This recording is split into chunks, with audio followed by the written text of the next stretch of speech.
Hello students, आज हम लोग जो चैप्टर देख रहे हैं that is chapter number 22 neural control and coordination. ठीक है, हम लोगों ने देखा है कि कंट्रोल एंड कोऑर्डिनेशन मतलब अगर आपके सारे सिस्टम साथ में वर्क करते हैं तो वो जो सिस्टम साथ में कोरिलेट करते हैं वो किसकी वजह से होता है? फर्स्ट नर्वस सिस्टम की वजह से एंड सेकेंड एंडोक्राइन सिस्टम की वजह से। That is the neural control and coordination. ठीक है, nervous system and endocrine system हमारे बाकी सारे सिस्टम को कंट्रोल करते हैं, इंडिविजुअली कंट्रोल करना और सबको साथ में चलाते हैं। That is what the coordination. For example, आपके पीछे कुत्ता दौड़ता है तो आप फटाफट से रेस्पिरेशन कर रहे हो, आपके मस्कुलर सिस्टम भी फटाफट से दौड़ रहा है, स्केलेटल सिस्टम, आपका ब्लड सर्कुलेट हो रहा है, दैट इज सर्कुलेटरी सिस्टम। तो ये सारे सिस्टम को मैंने कंट्रोल भी किया और कोऑर्डिनेट साथ में चलाया भी। So that is the control and coordination which is more commonly occurred by the nervous system, that is the neuron, and endocrine system, that is the hormones, right. So आज हम लोग देख रहे हैं neural control and coordination, that is chapter number 21। Okay, बहुत easy सा chapter है and उसमें से सिलेक्टेड चीजें ही आपको पूछी जाने वाली है। फॉर एग्जाम्पल, उन्होंने पूरा इंट्रोडक्शन में कंट्रोल एंड कोऑर्डिनेशन का इंट्रोडक्शन दिया है। अब हमारे पास है नर्वस सिस्टम। ओके, अगर मैं नर्वस सिस्टम की बात कर रही हूँ तो नर्वस सिस्टम को मैं बेसिकली दो पार्ट में डिवाइड कर सकती हूँ, आइडियली मैं तीन पार्ट भी बोल सकती हूँ। That is the central nervous system, जो कि सबसे इंपॉर्टेंट है, जो कि सेंट्रली प्रेजेंट है। ठीक है, और सेंट्रल नर्वस सिस्टम में मेरे पास है that is your brain and spinal cord. Okay, second है peripheral nervous system, that is called the PNS. Okay, and autonomic nervous system, okay, that is ANS. ठीक है, आइडियली पीएनएस के अंदर ही autonomic nervous system को भी हम लोग consider करते हैं।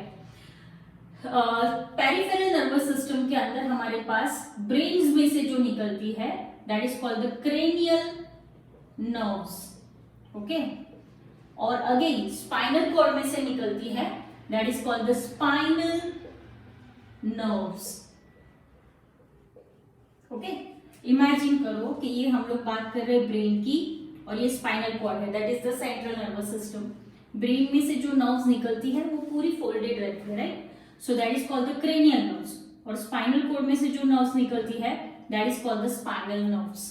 ओके, सेकेंड जो है, जो कि टोटली इनवॉलेंट्री है, तो उसके अंदर है मेरे पास दो सिस्टम, दैट इज पैरासिम्पैथेटिक और the sympathetic, and parasympathetic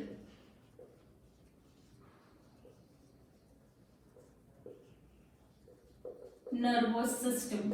Okay, sympathetic and parasympathetic nervous system. For example, sympathetic nerves contraction of stomach करती है तो parasympathetic relaxation of stomach करती है, right? So फिर से हम लोग आ जाते हैं ब्रेन। अगर मैं ब्रेन की बात करूं तो ब्रेन हमारे पास जो है उसको हम लोगों ने तीन पार्ट में डिवाइड किया है। लेकिन सबसे पहले ब्रेन का जो कवरिंग है लाइक दिस, ब्रेन की कवरिंग को हम लोग बोलते हैं मेनिंजेस। ओके, मैं क्या बोलती हूँ? मेनिंजेस। ओके, और उसमें थ्री कवर्स हैं, तीन कवरिंग है। ठीक है, जिसको मैं बोल रही हूं that is dura mater, inner most that is called the pia mater, and central one is called the arachnoid mater. ठीक है, और एक चीज मैं बताऊं, अगर हम लोग स्पाइनल कॉर्ड की बात करें तो स्पाइनल कॉर्ड के अंदर डार्क मैटर अंदर होता है। ठीक है, और white matter that is what grey matter अंदर होता है एंड व्हाइट मैटर बाहर होता है। ब्रेन के अंदर जो ग्रे मैटर है वो आउटर साइड पे रहेगा और व्हाइट मैटर इनर साइड पे रहेगा। ठीक है, अब ब्रेन को हम लोगों ने टू हाफ्स में डिवाइड किया है। Okay, that is called the cerebral hemisphere. Okay, two half cerebral hemisphere, और वो ऐसे कुछ क्रॉस में कॉर्पस कैलोसम करके ऐसा क्रॉस है उससे अटैच्ड है। मतलब जो हमारा लेफ्ट साइड का ब्रेन है वो पूरा राइट साइड का बॉडी का कंट्रोल करता है और राइट साइड का ब्रेन है वो पूरा लेफ्ट साइड के बॉडी का कंट्रोल करता है। ठीक है, नेक्स्ट उन्होंने समझाया है कि हमारे पास सेरेब्रल हेमिस्फीयर के नीचे वाला जो स्ट्रक्चर है that is called the thalamus, और उसके नीचे मेरे पास है हाइपोथैलेमस, जिसके अंदर सारी फीलिंग्स, हंग्रीनेस, इमोशंस सारे उसके अंदर सेंसेस रहेंगे। क्लियर यहाँ तक? ओके, और हाइपोथैलेमस के बाद हम लोग देखेंगे पिट्यूटरी ग्लैंड, लेकिन उसका पूरा इंट्रोडक्शन उन्होंने हार्मोन्स के अंदर दे रखा है। अब हम लोग बात कर रहे हैं ब्रेन को हम लोगों ने बेसिकली 3 पार्ट में डिवाइड किया है, जिसका मैंने फर्स्ट पार्ट बताया फोर ब्रेन। ठीक है, तो फोर ब्रेन के अंदर हमारे पास बेसिकली क्या है, सेरेब्रल हेमिस्फीयर है, फिर उसको क्रॉस जो स्ट्रक्चर है दैट इज कॉर्पस कैलोसम है, वो स्कल के अंदर प्रिजर्व्ड है, वो हमारा maximum part of brain cover करता है। फोर ब्रेन की मैं बात कर रही हूँ, वहां पे सारी अगर थैलेमस है एंड हाइपोथैलेमस है जहाँ पे सारे सेंसेस रहेंगे, लिम्बिक सिस्टम रहेंगे, इमोशंस रहेगा, फीलिंग, थर्स्ट, हंगर, ये सारी चीजें हमारे फोर ब्रेन में है। अगर मैं फोर ब्रेन की यहाँ की फ्रंटल लोब की बात करूँ तो यहाँ पे मेमोरी, ठीक है, एक्टिविटी, इंटेलेक्चुअलनेस है जो आपके सिलेबस में से निकल गया है फोर ब्रेन में, फ्रंटल लोब में। ठीक है, नेक्स्ट मैं बात कर रही हूँ that is mid brain. Okay, और मिड ब्रेन का मेन फंक्शन क्या है, this one is the central, fore brain है, ये हाइंड ब्रेन है, और बीच में मिड ब्रेन होगा जो आपको आगे से दिखेगा, लेकिन ये पूरा आपका नोज वाला, फेस वाला पार्ट आ जाता है ना, इसीलिए लाइक दिस यहाँ से दिखता है आपको। मिड ब्रेन जो है वो कनेक्ट करेगा fore brain and hind brain को। ओके, दूसरी एक इंपॉर्टेंट चीज, मिड ब्रेन में मेरे पास 4 बॉल लाइक स्ट्रक्चर है, that is 2 pairs of ball, that is called the corpora quadrigemina. तो आपको एग्जाम में पूछेंगे कॉर्पोरा क्वाड्रिजेमिना कहाँ है और मिड ब्रेन का मेन फंक्शन क्या है, तो वो फोर ब्रेन और हाइंड ब्रेन को कनेक्ट करता है।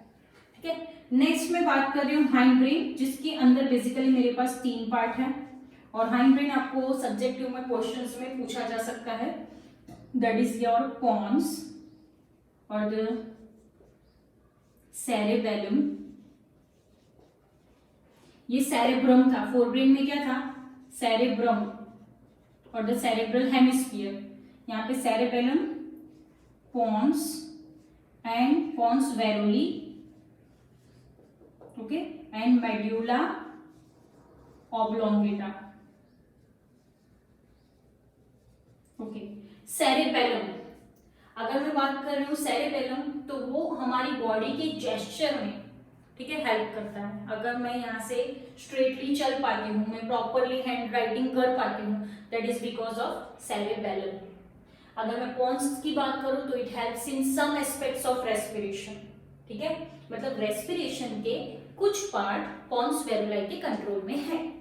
ठीक है, एंड मेडुला ऑब्लोंगेटा सारे इनवॉलेंटरी फंक्शंस, जैसे कि डाइजेस्टिव सिस्टम में सलाइवेशन, सलाइवा प्रोड्यूस करना, वॉमिटिंग, ठीक है, या फिर मैं बोलूँ कि हार्ट बीट को मेंटेन करना, रेस्पिरेशन को मेंटेन करना, ये सारी चीजें मेडुला ऑब्लोंगेटा के अंदर है, सारे इनवॉलेंटरी फंक्शंस। आप हार्ट बीट को कंट्रोल नहीं कर सकते हो, ठीक है, आप सलाइवा को कंट्रोल नहीं कर सकते हो, सलाइवा रिलीज होना, वॉमिटिंग होना, वो सारी चीजें आप कंट्रोल नहीं कर सकते हो।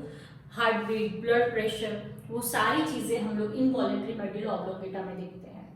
ठीक है, ओके, हमारे पास जो क्रेनियल नर्व्स है दैट इज 12 पेयर से याद रखना है, पहले आपको सारी थी, ठीक है, ऑल्फैक्टरी, ऑप्टिक, ऑक्यूलोमोटर, अभी आपको नहीं है सिलेबस में। स्पाइनल नर्व्स भी हमारे पास प्रेजेंट रहती है, पेयर में रहती है, that is 31 pairs. Okay, next sympathetic and parasympathetic दोनों वाइस वर्सा फंक्शन करते हैं, बस इतना ही याद रखना है। क्लियर? अब हम लोग बात करें नर्वस सिस्टम का बेसिक यूनिट क्या होता है। सो नर्वस सिस्टम का बेसिक यूनिट है न्यूरोन। ओके, उसको मैं क्या बोलूंगी, न्यूरोन, और द नर्व सेल। ओके, और नर्व सेल में मेरे पास ये जो मैं ड्रॉ कर रही हूं that is called the dendrites, उसको मैं क्या बोलूंगी बेटा, डेंड्राइट्स, लाइक दिस। ओके, ये अपने डेंड्राइट्स है जो हमेशा मैसेज को रिसीव करते हैं। लॉन्ग जो स्ट्रक्चर है that is called the axon.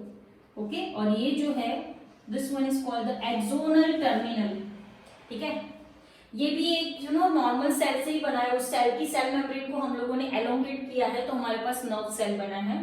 ठीक है, उसके सेंटर में होता है न्यूक्लियस। ठीक है, सेल के अंदर साइटोप्लाज्म होता है तो यहाँ पे होता है न्यूक्लियोप्लाज्म। ओके, न्यूक्लियोप्लाज्म होता है। यहाँ पे ये वाला जो पार्ट है, this part is called the myelin sheath. जहां पे माइलिन शीट एब्सेंट है, that part is called the node of Ranvier. Node of Ranvier. Okay, Ranvier से याद रखना था, नोड ऑफ रैनवियर। और यहाँ पे ना एक ग्रैन्यूल्स होती है। ये जो ग्रैन्यूल्स होती है वो प्रोटीन सिंथेसिस में हेल्प करती है। मतलब काइंड ऑफ मैं बोल सकती हूँ कि रफ एंडोप्लाज्मिक रेटिकुलम्स के फ्रेगमेंट्स हैं। और ये जो साइंटिस्ट ने ढूंढे थे दैट इज नीजल्स ग्रैन्यूल्स।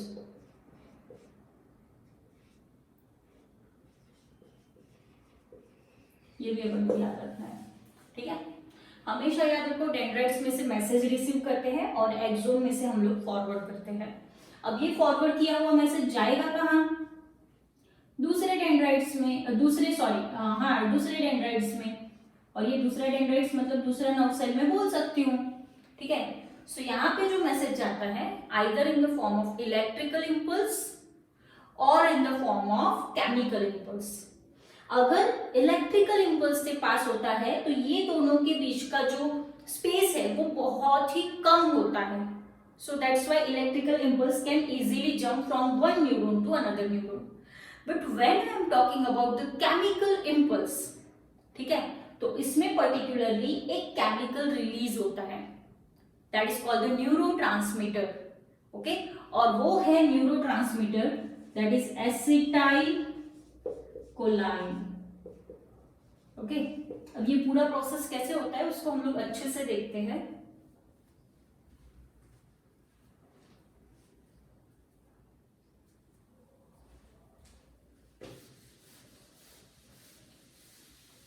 देखो, अगर मैं आपको पूछूं कि एक्टिवेशन ऑफ नर्व इम्पल्स बताइए, तो ये जो पूरा एक्सोन है ना, जैसे कि मैंने यहां से मैसेज को रिसीव किया,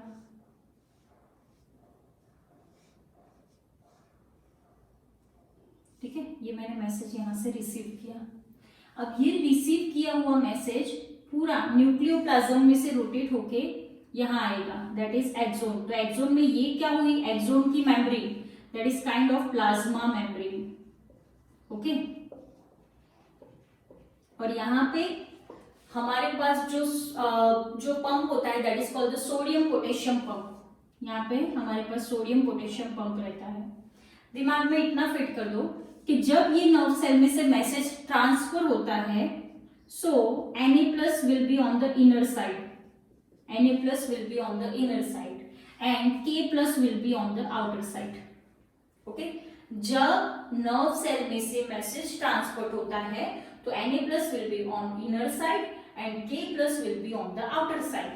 ठीक है, सो मैं ऐसा बोलूं कि हमारा मेन कंसेंट्रेशन Na+ ही है। ठीक है, तो 3 Na+ के मॉलिक्यूल अंदर आएंगे तो 2 K+ के मॉलिक्यूल्स बाहर जाएंगे। इतना याद रखना, ये रेशियो है 3 Na+। अगर ऐसा मैं बोलूं कि 3 Na+ बाहर जाएगा तो 2 K+ अंदर आएगा, that is same always. Okay, हमारा ये मेन पर्पस है कि Na+ अंदर आया मतलब ये एरिया में हम लोगों को मैसेज है, इम्पल्स है। ठीक है, अब ये इम्पल्स यहाँ जंप करेगा मतलब ये अभी पॉजिटिव होने वाला है। ठीक है, तो अब क्या हो जाएगा, ये वाला जो है वो नेगेटिव हो जाएगा, this one will get negative. Okay, ये नेगेटिव हो जाएगा। ठीक है, और ये वाला भी नेगेटिव ही है। अब जैसे मैसेज यहां से यहां पास हुआ तो ये पॉजिटिव हो जाएगा, ये नेगेटिव हो जाएगा। क्लियर? सो यहाँ पे हमारे पास जो ये हमेशा याद रखो Na+ जब अंदर आता है that is called the action potential. Okay, हम लोग उसको बोल सकते हैं दैट इज डीपोलराइजेशन। ठीक है, डीपोलराइजेशन और द एक्शन पोटेंशियल और द एक्टिव पोटेंशियल। ओके, जब Na+ कहाँ होगा, इनर साइड, तो आप बोलोगे मैडम देखो ना Na+ अंदर है तो K+ भी तो बाहर है, तो आपने कैसे बोल दिया Na+ अंदर, Na+ पॉजिटिव चार्ज रहेगा, बाहर नेगेटिव चार्ज रहेगा, बाहर K+ तो है। हमें ये सारी चीजें नहीं सोचनी है, हमें बस इतना सोचना है कि Na+ जिधर आया वहां पे पॉजिटिव चार्ज, ठीक है। लेकिन जब रेस्ट वाली कंडीशन हो जाती है तो क्या होगा, Na+ बाहर चले जाएंगे, K+ विल कम इनसाइड, और वो प्रोसेस को मैं बोलूंगी रीपोलराइजेशन। ओके, और यहां पे क्या हुआ, ऐसे करके हम लोग एक्सोन के पास मतलब एक्सोन टर्मिनल पे आ गए हैं। Okay, like this. मैं उसके टर्मिनल को और जूम करके दिखा सकती हूँ। ओके, लाइक दिस, ऐसा होता है। सो उसके अंदर क्या होगा, एक वेसिकल स्ट्रक्चर होगा, that is called the pre synaptic vesicles. Okay, और यहाँ पे डेंड्राइट्स है ना, उसको ऐसे करके कैच कर लेंगे लाइक दिस। ये डेंड्राइट्स है अपने, ये मैंने आपको जूम करके दिखाया है, ठीक है। कैसा स्ट्रक्चर होता है, और फिर ये वापस से अपना axon. So presynaptic cleft में से कैल्शियम निकलेगा, एसिटाइल कोलाइन निकलेगा, और जो मैसेज है वो यहां से जाके ये जो डेंड्राइट्स है उसकी मेम्ब्रेन पे स्टिक हो जाएगा। फिर वापस से ये मैसेज यहाँ पे पोस्ट साइनेप्टिक नोड पे पहुंचा, और फिर वो चला जाएगा इन एक्सोन। फिर ये वापस से ये प्रोसेस होगी। This one is called the electrical impulse, this one is called the chemical impulse. यहाँ पे ये केमिकल कौन सा रिलीज होगा, that neurotransmitter is called the acetyl कोलाइन। ये याद रखना है। फिर से मैं बोल रही हूँ, हमारे पास एक्सोन के एंड में प्री साइनेप्टिक नोड है और डेंड्राइट्स के अंदर पोस्ट साइनेप्टिक नोड है। जो मैसेज यहाँ आया वो इम्पल्स ने बेसिकली क्या किया, कैल्शियम रिलीज करवाया। ये कैल्शियम वेसिकल्स को एक्टिव करता है और उसमें से एसिटाइल कोलाइन रिलीज करता है। एसिटाइल कोलाइन के साथ ये हमारा इम्पल्स स्टिक होके साइनेप्टिक क्लेफ्ट में आएगा, जहां पे होता है साइनेप्टिक फ्लूइड। ओके, और फिर वहां पे क्या होगा, एसिटाइल कोलाइन इधर का इधर ही रहेगा, और ये जो हमारा इम्पल्स है वो पोस्ट साइनेप्टिक नोड की मेम्ब्रेन में, that is in membrane, stick हो जाएगा। ठीक है, अब ये एसिटाइल कोलाइन होता है ना, वो अपने बीच में, एसिटाइल कोलाइन अपने बीच में इम्पल्स लगा देता है। फिर जैसे यहां से निकला बीच में इम्पल्स देके, फिर ये इम्पल्स इधर स्टिक कर दिया, और क्या बनाएगा, कोलाइन एंड एसिटिक एसिड, जो आपके सिलेबस में नहीं है लेकिन याद रखना है, कोलाइन एंड एसिटिक एसिड। और फिर ये कोलाइन एंड एसिटिक एसिड वापस से प्री साइनेप्टिक नोड में आएगा और आपका मैसेज आगे चला जाएगा। ठीक है, that is the chemical impulse. Electrical impulse अगर यहाँ पे होता है तो साइनेप्टिक क्लेफ्ट में फूड फ्लूइड नहीं होता है, और ये दोनों के बीच का गैप है वो बहुत ही नेग्लिजिबल रहता है। क्लियर हो? तो यहाँ पे हम लोगों ने जो न्यूरल कंट्रोल एंड कोऑर्डिनेशन का है उसके इंपॉर्टेंट टॉपिक्स जो आपके एग्जाम में आने वाले हैं वो हम लोगों ने कंप्लीट किए हैं सारे। ठीक है, कोई भी डाउट हो तो पूछना।